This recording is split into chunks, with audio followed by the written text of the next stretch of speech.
আজ দেখে নেব পনির। এগুলো একটু হলুদ মাখিয়ে গরম তেলের মধ্যে ভালোভাবে ভেজে নিলাম। এরপর ওই তেলের মধ্যেই জিরে, শুকনো লঙ্কা, এলাচ, দারচিনি ফোড়ন দিয়ে 1 কাপ মতো জল দিয়ে দিলাম।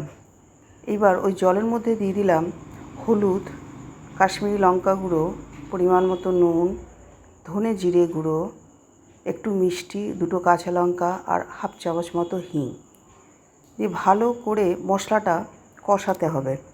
ভালো করে কষিয়ে নিয়ে এরপর আলু ভাপিয়ে নিয়েছিলাম, সেই আলুটা দিয়ে দিলাম। দিয়ে এবার আবারও খুব ভালো করে নাড়াচাড়া করে দিয়ে দেব একটা ছোট টমেটো, একটু ধনেপাতা কুচি আর একটা ছোট ক্যাপসিকাম। আবারও খুব ভালোভাবে মিক্স করে দিয়ে দেব 1 কাপ মতো জল। ঝোল ফুটে উঠলে নুন জলে ভেজানো পনিরগুলোকে দিয়ে দিলাম।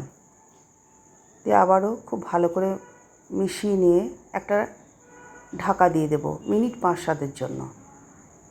5-7 মিনিট পর ঢাকনা খুলে দেখলাম জল অনেকটাই কমে গেছে। ঠিক এই রকম অবস্থায় একটু গরম মশলা দিয়ে নাড়াচাড়া করে নামিয়ে নিলাম। মাঝে মাঝে এরকম বানান আর সবাই ভালো থাকুন।